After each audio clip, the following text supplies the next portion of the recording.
Bonne semaine des formations, merci d'être là. Le journal Les Titres, bienvenue. Des bandits armés ont assassiné plusieurs personnes dimanche dans la localité de Grosjean à Prernier. Parmi les victimes figurent 6 personnes, dont 4 enfants issus d'une même famille. Des employés du CNE ont organisé un mouvement de protestation lundi devant les locaux du ministère des Travaux publics, Transports et Communications. Au cours de la mobilisation, l'un des protestataires a été blessé par balle. Le 1er juin 2025 marque le 4e anniversaire de l'envahissement de Martissan par des groupes armés. Dans un rapport, le CARD souligne que plus de 4000 personnes, dont 136 policiers, ont été tués depuis le début de cette crise. Il alerte sur l'urgence de restaurer l'ordre dans le pays.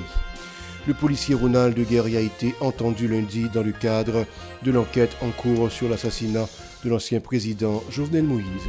La Colombie a plaidé en faveur d'une action conjointe pour soutenir Haïti en signe de reconnaissance à son implication dans la libération de plusieurs pays, dont l'Amérique lors du sommet de l'Association d'États des Caraïbes, AEC. Plus de 67 000 personnes supplémentaires ont été contraintes de fuir leur domicile dans le département du Centre et de l'Artibonite, selon l'Office de la coordination des affaires humanitaires des Nations Unies, OCHA. Restez avec nous pour le développement. Madame, Monsieur, de retour, comme annoncé en titre, le 1er juin marque le 4e anniversaire depuis que les gangs armés avaient pris d'assaut le quartier de Martissan. Dans un rapport historique, le Centre d'analyse et de recherche des droits de l'homme, CARD, a dénoncé l'aggravation de la crise sécuritaire ayant entraîné la mort de 4716 personnes, dont 136 policiers, ainsi que l'enlèvement de 3363 individus. Depuis 2021, 28 territoires ont été perdus au profit des gangs, dont 25 dans le département de l'Ouest, précise l'organisation. 102 institutions publiques et 622 structures privées ont été contraintes de se relocaliser. Plusieurs de ces infrastructures ont été pillées ou incendiées. Le CARD tire la sonnette d'alarme sur la nécessité urgente de restaurer l'ordre afin d'éviter que le pays ne tombe sous la coupe de groupes terroristes. Il souligne la désignation des coalitions criminelles Vivre Ensemble et Grand Griffe comme organisations terroristes et exhorte également les autorités à fournir des détails sur l'éventuel contrat entre le gouvernement et la société militaire privée Blackwater. Plus de 67 000 personnes supplémentaires ont été contraintes de fuir leur domicile dans le département du Centre et de l'Artibonite, selon l'Office de la coordination des affaires humanitaires des Nations Unies, OCHA. Parmi elles, plus de 51 000 ont été recensées dans le centre, tandis que plus de 16 000 autres l'ont déjà à l'Artibonite depuis le 28 avril. La majorité de ces déplacés ont trouvé refuge auprès de familles d'accueil, tandis que 12 584 se sont installés dans 95 sites spontanés. La situation demeure alarmante pour les femmes et les filles déplacées exposées à des viols, a rapporté l'OCHA à l'issue d'une mission intersectorielle menée du 22 au 25 avril à Hinche et Boucan-Carré. Pour sa part, l'Organisation internationale pour les migrations OIM a indiqué que sur l'ensemble du pays, les sites d'hébergement ont abrité 203 789 déplacés, soit une augmentation de 10% par rapport à la même période l'année dernière. Plus de 1600 écoles supplémentaires étaient fermées, soit une augmentation de 60% par rapport au début de l'année. Cette situation prive plus de 243 000 enfants d'accès à l'éducation, principalement les départements de l'Ouest et du Centre, où de nombreux établissements scolaires servent désormais d'abri pour les personnes déplacées. Des employés du Centre national des équipements CNE ont organisé lundi un mouvement de protestation devant les locaux du MTPTC. Au cours de cette mobilisation, l'un des manifestants a été blessé par balle. Les protestataires exigent le paiement de 10 mois d'arriérés de salaire. Il est à rappeler que le CNE est devenu dysfonctionnel à la suite d'une décision prise par l'ancien Premier ministre Gary Conille. Cette décision a entraîné le transfert de ces équipements aux forces armées d'Haïti. La Cour d'appel de Port-au-Prince a annulé lundi l'ordonnance rendue par le juge Martel Jean-Claude en faveur des pères Fritz Désiré et Franz Kohl dans le cadre du dossier de trafic d'armes et de munitions en date du 14 juillet 2022. Elle a confié la réinstruction du dossier au juge Noé Massillon-Pierre. L'affaire concerne la saisie de 18 fusils, 4 pistolets, 14 646 cartouches, 140 chargeurs ainsi que 50 000 $ américains retrouvés dans un container appartenant à l'église épiscopale d'Haïti au port Caribbean Port Services. Dossier justice à ce journal, le policier Ronald Guerrier a été entendu lundi dans le cadre de l'enquête en cours sur l'assassinat de l'ancien président Jovenel Moïse. L'agent de la PNH assurait la sécurité de la cour de la présidence privée du chef de l'État au moment des faits survenus dans la nuit du 6 au 7 juillet 2021.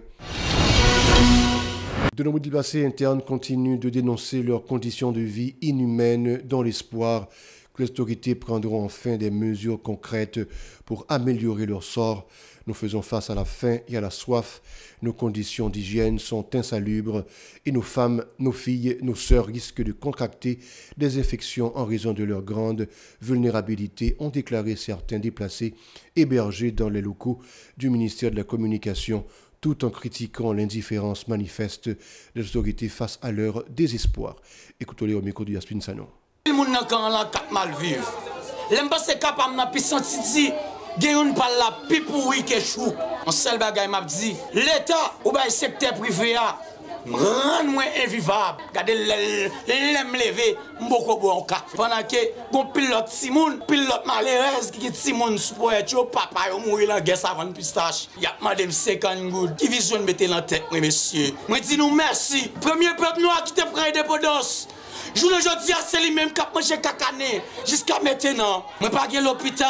Le gros hôpital qui te supporter nous, c'est ces fautières, le fermé. Comment on comprendre? Premier peuple noir qui prend indépendance, messieurs, c'est le même passé sous nous. Si je ne suis pas parents qui dit apprendre moi mettre seul en bas langue moi, dis-moi qui ça me tapier. Les gens dérive, musique bien fort, à mon cap dormir pour diable, la journée, le soleil, pas foutre fond cabicha.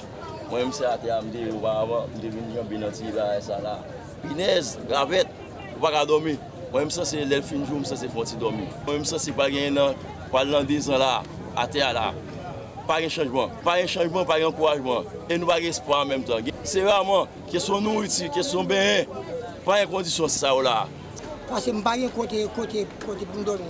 M'avait 4 petits avec tous les 4 petits sans balle à prier, à me coucher avec, à dormir avec la chasse. Soleil là, il est dans le dôme. Dans le dôme, il couche dans le dôme. Mais qui bon, il mène à terre là, me coucher. Puis les amours, toutes les jambes, mais il doit sortir, il va tout passer en bas de dôme. Il pointe également du doigt les responsables nationaux et les acteurs de la communauté internationale qu'il juge co-responsables de la crise multidimensionnelle actuelle. Ces personnes vulnérables en appelant à l'État pour qu'il leur fournisse une assistance immédiate et durable. Leurs propos. Nous ne sommes pas capables encore l'État. Merci Américains, merci secteur privé. L'État va nous payer. Moi-même, je fais 4 chambres dans l'argent escompte. Je ne dis à mes côtés l'État, mettez-moi. Dans ma démon 50 gouttes. Mais c'est qui ça nous voulait mettre dans tête encore.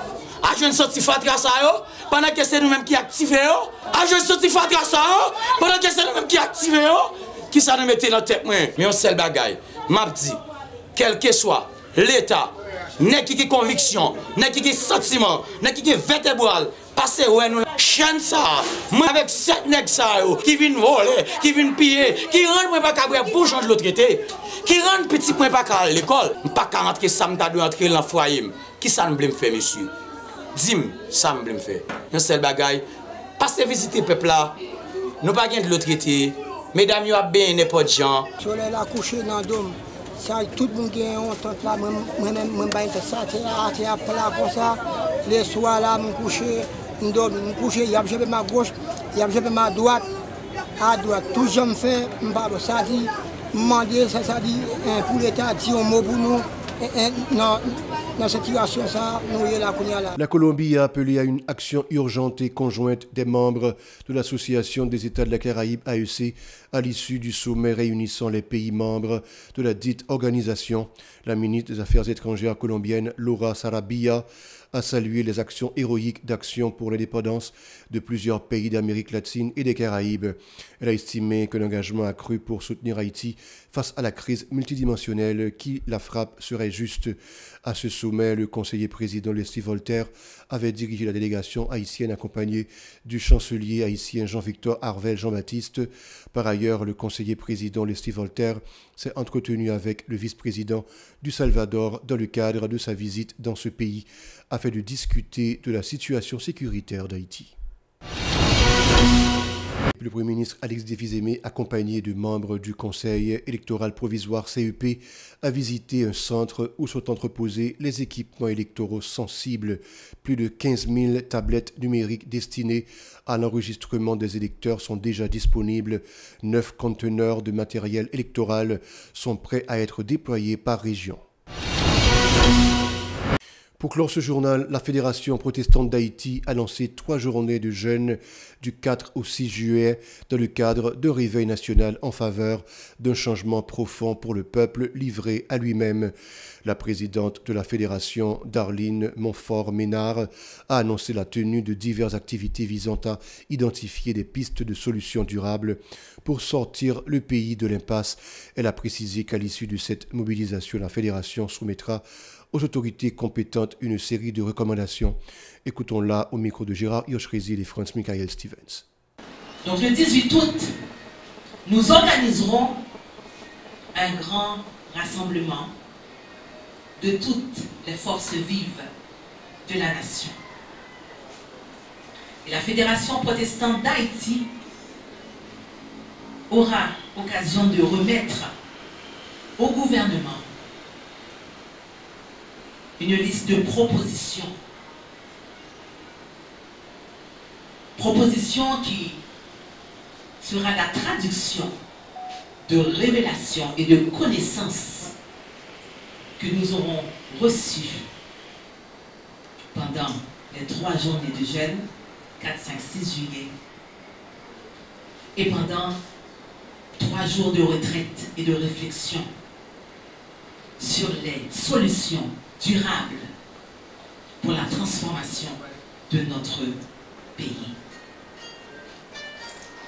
Ce sera un guide pour sortir notre pays de sa crise pluridimensionnelle.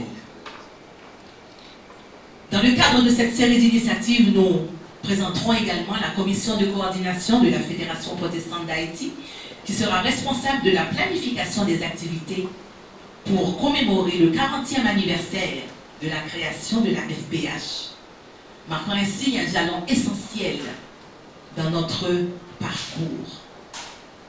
À l'aube de l'année 2026, la Fédération protestante d'Haïti se réjouira de commémorer les 40 ans de fondation durant toute l'année. Et cette année sera non seulement une célébration de nos réalisations passées, mais aussi un temps de réflexion sur notre engagement. Voilà, c'est tout pour le journal. Restez avec nous pour la suite de la programmation.